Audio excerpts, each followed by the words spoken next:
নমস্কার বন্ধুরা, কাহিনী জাংশন অডিও স্টোরি চ্যানেলে আপনাদের সকলকে স্বাগত জানিয়ে আজকের গল্পের আসর শুরু করছি।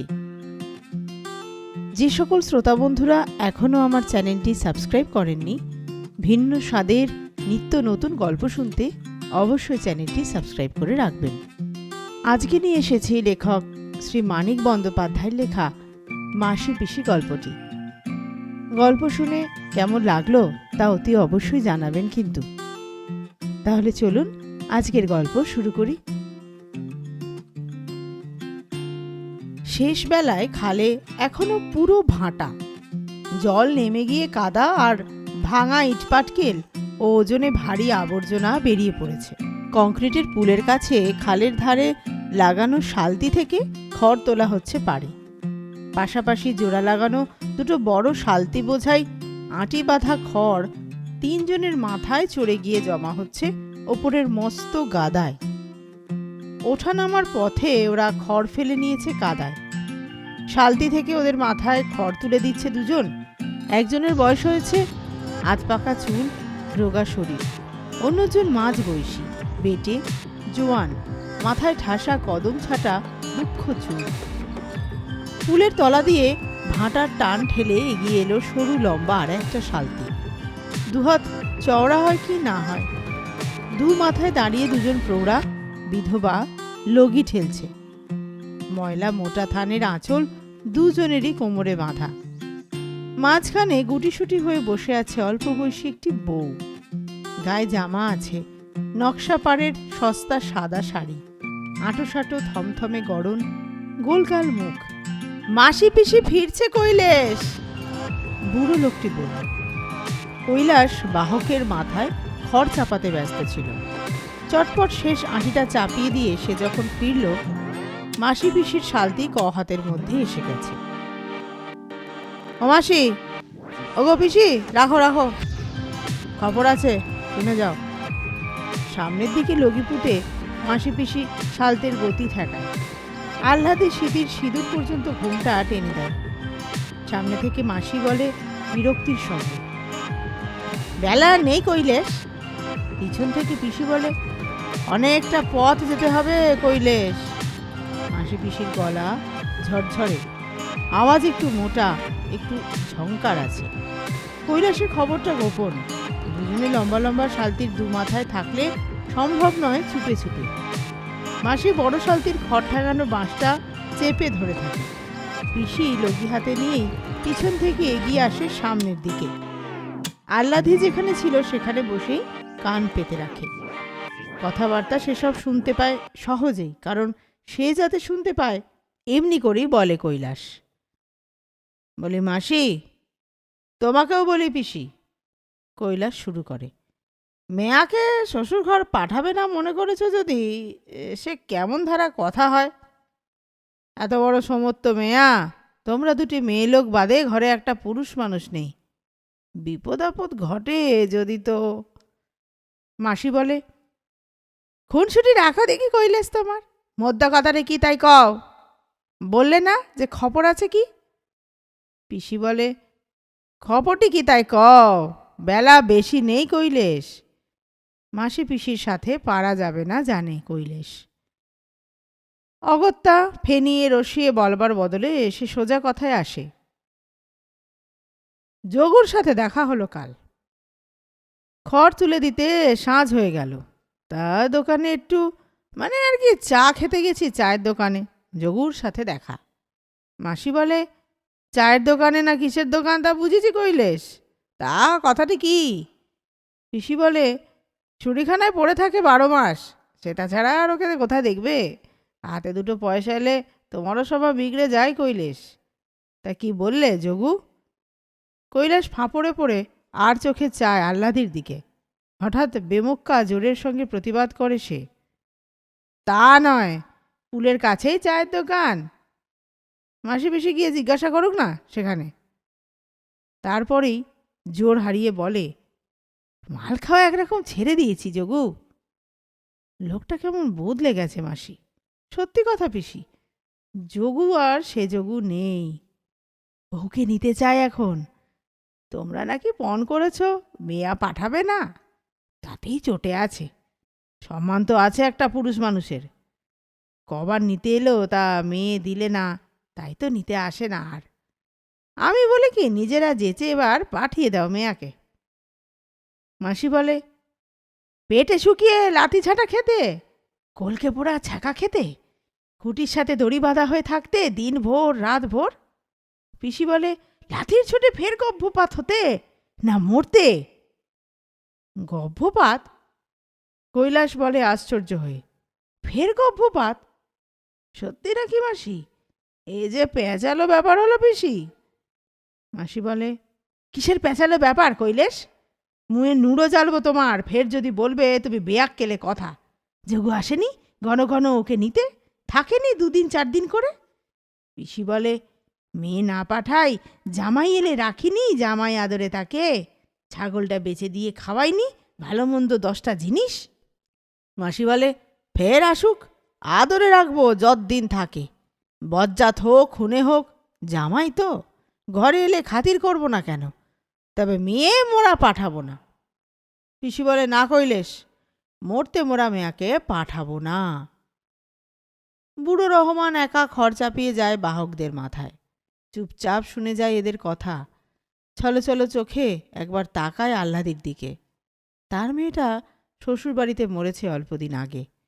কিছুতে যেতে চায়নি মেয়েটা, ধাপাধাপি করে কেঁদেছে যাওয়াটা ঠেকাতে। ছোট অবুঝ মেয়ে, তার ভালোর জন্যই তাকে জোর জবরদস্তি করে পাঠিয়ে দিয়েছিল। আহ্লাদির সঙ্গে তার চেহারার কোনো মিল নাই। বয়স এসেছিল অনেক ছোট, চেহারা ছিল অনেক বেশি রোগা, তবু আহ্লাদির ফ্যাকাশে মুখে তারই মুখের ছাপ রহমান দেখতে পায়। খড়ের আঁটি তুলে দেবার ফাঁকে ফাঁকে যখনই সে তাকায় আহ্লাদির দিকে। কৈলাস বলে, তবে আসল কথাটা বলি, যোগু মোকে বললে এবার সে মামলা করবে বউ নেয়ার জন্য। তার বিয়ে করা বউকে তোমরা আটকে রেখেছ বদ মতলবে, পয়সা কামাচ্ছ। মামলা করলে বিপদে পড়বে। স্বামী নিতে চাইলে বউকে আটকে রাখার আইন নেই, জেল হয়ে যাবে তোমাদের। আর যেমন বুঝলাম মামলা যোগ্য করবেই আজকালের মধ্যে। মরবে তোমরা, জানো মাসি, জানো পিসি, মারা পড়বে তোমরা একেবারে। আহ্লাদি একটা শব্দ করে, অস্ফুট আর্তনাদের মতো। মাসি ও পিসি মুখ চাওয়াচাই করে কয়েকবার। মনে হয় মনে তাদের একই কথা উদয় হয়েছে। চোখে চোখে চেয়ে সেটা শুধু জানাজানি করে নিল তারা। মাসি বলল, জেলে নয় গেলাম কৈলেশ, কিন্তু মেয়া যদি স্বামীর কাছে না যেতে চায়, খুন হবার ভয়। বলে মাসি বড় শালতির খড় ঠেঙানো বাঁশ ছেড়ে দিয়ে লগি গুঁজে দেয় কাদায়। পিসি তরতর করে পিছনে গিয়ে লগি কাদায় গুঁজে হেলে পড়ে। শরীরের ভারে সরু লম্বা শালতিটাকে এগিয়ে দেয় ভাঁটার টানের বিপক্ষে। বেলা একরকম নেই, ছায়া নামছে চারিদিকে। শকুনরা উড়ে এসে বসছে পাতা শুকনো শুকনো গাছটায়। একটা শকুন উড়ে গেল এ আশ্রয় ছেড়ে অল্প দূরে আর একটা গাছের দিকে। ডাল ছেড়ে উঠতে আর নতুন ডালে গিয়ে বসতে কি তার পাখার ঝাপটানি। মায়ের বোন মাসি আর বাপের বোন পিসি ছাড়া বাপের ঘরে কেউ নেই আহ্লাদির। দুর্ভিক্ষ কোনো মতে ঠেকিয়েছিল তার বাপ। মহামারীর একটা রোগে, কলেরায়, সে তার বউ আর ছেলেটা শেষ হয়ে গেল। মাসি পিসি তার আশ্রয়ে মাথা গুঁজে আছে অনেক দিন। দূরছাই শোয়ে আর কুড়িয়ে পেতে খেয়ে নিরাশ্রয় বিধবারা যেমন থাকে। নিজেদের ভরণ পোষণের কিছুটা তারা রোজগার করত ধান ভেঙে, কাঁথা সেলাই করে, ডালের বড়ি বেচে, হোগলা গেঁথে, শাক পাতা ফলমূল ডাঁটা কুড়িয়ে, এটা ওটা জোগাড় করে। শাক পাতা খুদকুড়ো ভোজন, বছরে 2 জোড়া থান পরন, খরচ তো এই। বছরের পর বছর ধরে কিছু পুঁজি পর্যন্ত হয়েছিল দুজনের, রূপোর টাকা, আধুলি, সিকি। দুর্ভিক্ষের সময়টা বাঁচবার জন্য তাদের লড়তে হয়েছে সাংঘাতিকভাবে। আহ্লাদির বাপ তাদের থাকাটা শুধু বরাদ্দ রেখে খাওয়া ছাঁটাই করে দিয়েছিল একেবারে পুরোপুরি। তারও তখন বিষম অবস্থা। নিজেরা বাঁচে কি বাঁচে না, তার ওপর যোগুর লাথির চোটে গর্ভপাতে মরো মরো মেয়ে এসে হাজির। সে কোন দিক সামলাবে? মাসি পিসির সেবা যত্নেই আহ্লাদি অবশ্য সেবার বেঁচে গিয়েছিল। তার বাপ মা সেটাকে স্বীকার করেছে। কিন্তু কি করবে, গলা কেটে রক্ত দিয়ে সে ধার শোধ করা যদি বা সম্ভব, অন্ন দেওয়ার ক্ষমতা কোথায় পাবে? পাল্লা দিয়ে মাসি পিসি আহ্লাদির জীবনের জন্য লড়েছিল। পেল যদি তো খেয়ে, না পেল যদি না খেয়েই।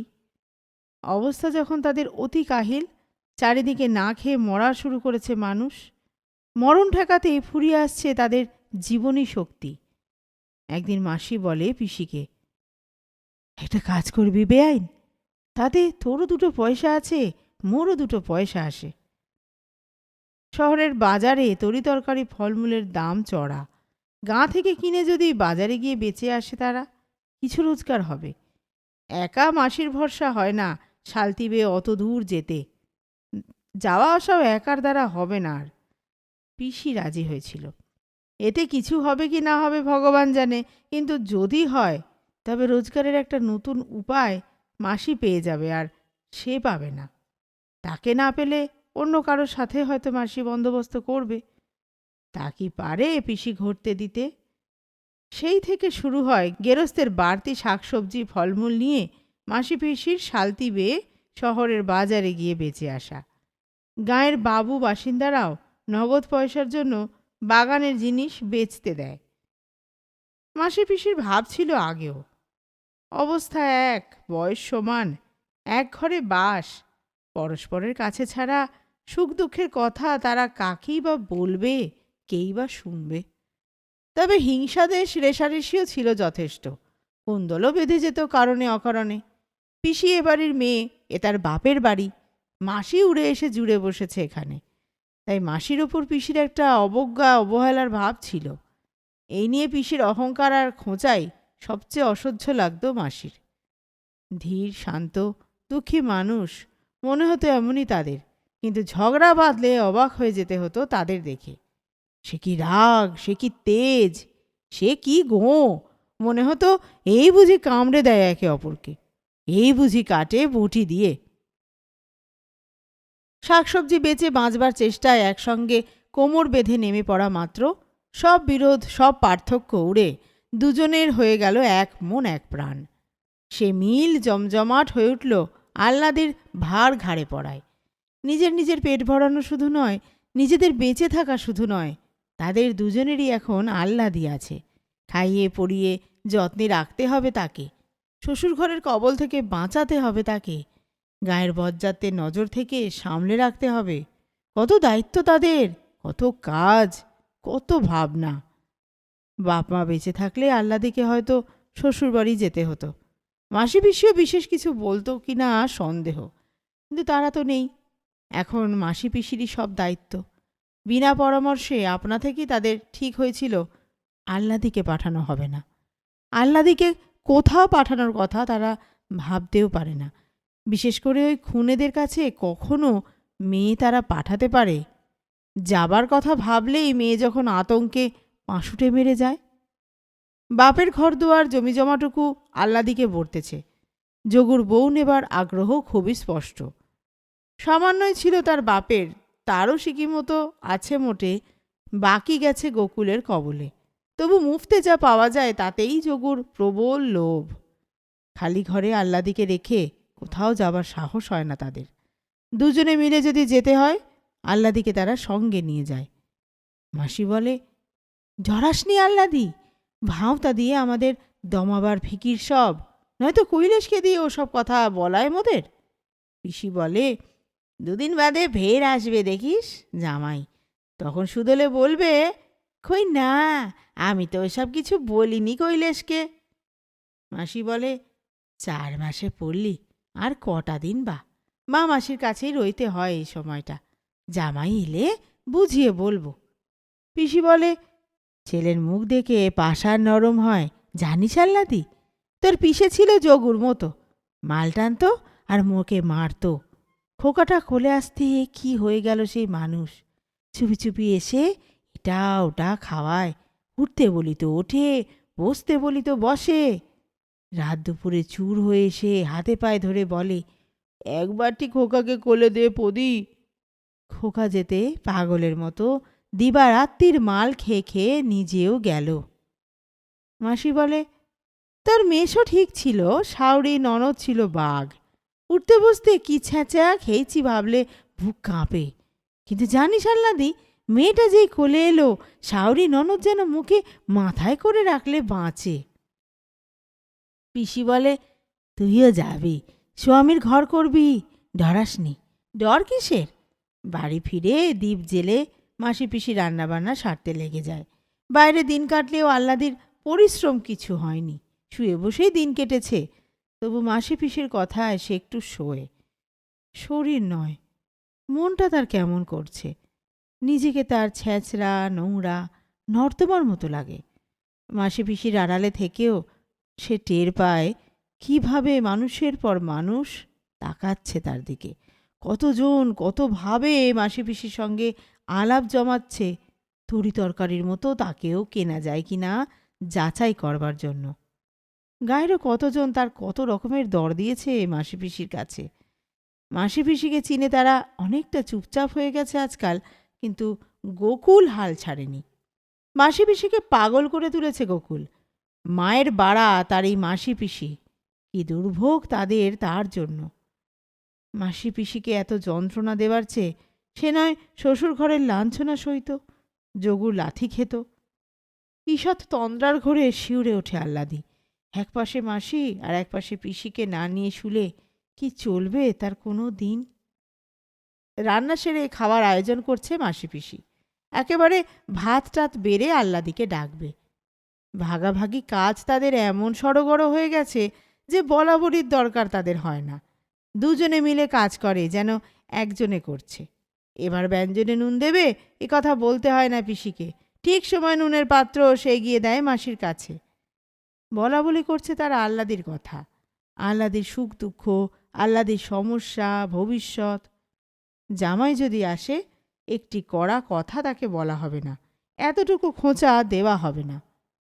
উপদেশ দিতে গেলে চটবে জামাই। পুরুষ মানুষ তো যতই হোক, এটা করা তার উচিত, ওটা করা তার উচিত নয়, এসব কিছু বলা হবে না তাকে।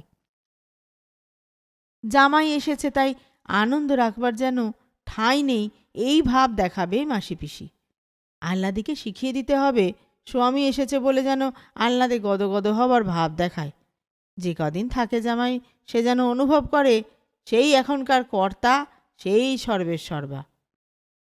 বাইরে থেকে হাঁক আসে কানাই চৌকিদারের।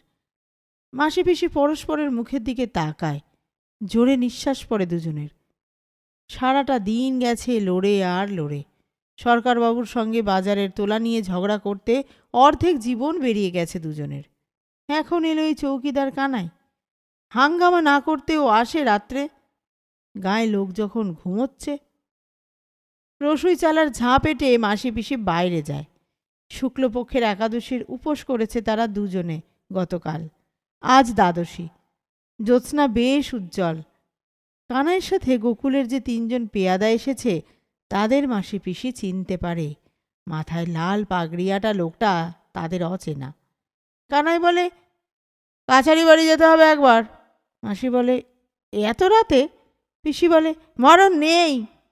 কানাই বলে, দারোগা বাবু এসে বসে আছেন বাবুর সাথে, যেতে তো একবার হবেই। দিদি ঠাকুরুনরা বেঁধে নিয়ে যাওয়ার হুকুম আছে।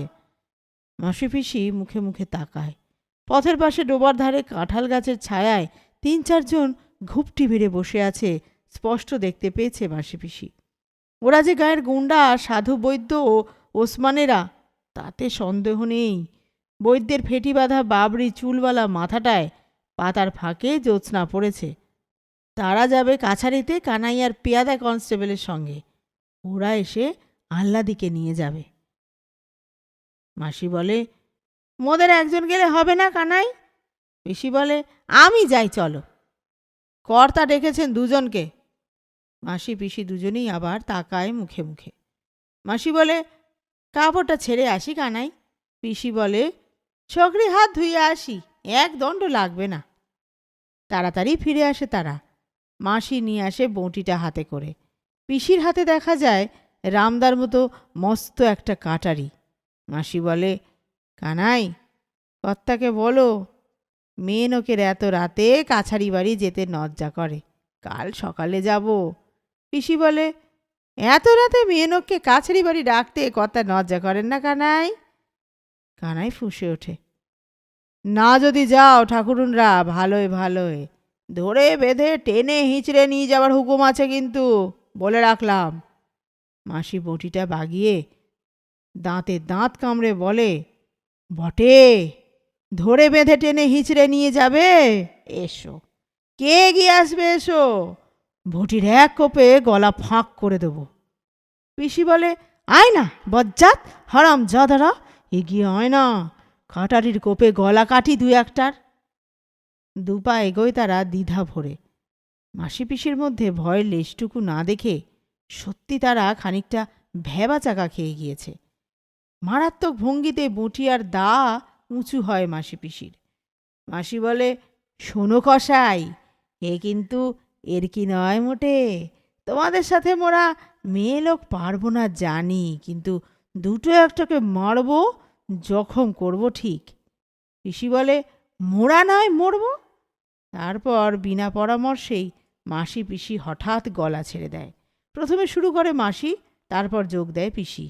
আশেপাশে যত বাসিন্দা আছে সকলের নাম ধরে গলা ফাটিয়ে তারা হাঁক দেয়, ও বাবা ঠাকুর, ও ঘোষমশাই, ও জনার্দন, ও গো কানুর মা, বিপিন, বংশী। কানাই অদৃশ্য হয়ে যায় দলবল নিয়ে। হাঁকাহাঁকি ডাকাডাকি শুরু হয়ে যায় পাড়ায়। অনেকে ছুটে আসে। কেউ কেউ ব্যাপার অনুমান করে ঘরের জানলা দিয়ে উঁকি দেয়, বাইরে না বেরিয়ে। এই হট্টগোলের পর আরও নিঝুম, আরও থমথমে মনে হয় রাত্রিটা। আহ্লাদিকে মাঝখানে নিয়ে শুয়ে ঘুম আসে না মাসি পিসির চোখে। বিপদে পড়ে হাঁক দিলে পাড়ার এত লোক ছুটে আসে, এমনভাবে প্রাণ খুলে এতখানি জ্বালার সঙ্গে নিজেদের মধ্যে খোলাখুলিভাবে গোকুল আর দারোগা বেটার 14 পুরুষ উদ্ধার করতে সাহস পায়, জানা ছিল না মাসি পিসির। তারা হাঁক ডাক শুরু করেছিল খানিকটা কানাইদের ভরকে দেবার জন্যে। এত লোক এসে পড়বে আশা করেনি। তাদের জন্য যতটা নয়, গোকুল আর দারোগার ওপর রাগের জ্বালাই যেন ওদের ঘর থেকে টেনে বার করে এনেছে মনে হলো সকলের কথাবার্তা শুনে। কেমন একটা স্বস্তি বোধ করে মাসি পিসি, বুকে নতুন জোর পায়। মাসি বলে, জানো বেয়ান, ওরা ফের ঘুরে আসবে মন বলছে, এত সহজে ছাড়বে কি? পিসি বলে, তাই ভাবছিলাম, মেয়েটাকে কুটুম বাড়ি সরিয়ে দেওয়ায় সোনাদের ঘরে মাঝরাতে আগুন ধরিয়েছিল সেবার। খানিক চুপচাপ ভাবে দুজনে। মাসি বলে, সজাগ রইতে হবে রাতটা। পিসি বলে, তাই ভালো, কাঁথা কম্বলটা চুপিয়ে রাখি জলে, কি জানি কি হয়। আস্তে চুপি চুপি তারা কথা কয়, আহ্লাদির ঘুম না ভাঙে। অতি সন্তর্পণে তারা বিছানা ছেড়ে ওঠে। আহ্লাদির বাপের আমলের গরুটা নেই, মাটির গামলাটা আছে। ঘড়া থেকে জল ঢেলে মোটা কাঁথা আর পুরনো ছেঁড়া একটা কম্বল চুবিয়ে রাখে। চালায় আগুন ধরে উঠতে উঠতে গোড়ায় চাপা দিয়ে নেভানো সহজ হয়। ঘড়ায় আর হাঁড়ি কলসিতে আরও জল এনে রাখে তারা ডোবা থেকে। বটি আর দা রাখে হাতের কাছেই। যুদ্ধের আয়োজন করে তৈরি হয়ে থাকে মাসি পিসি।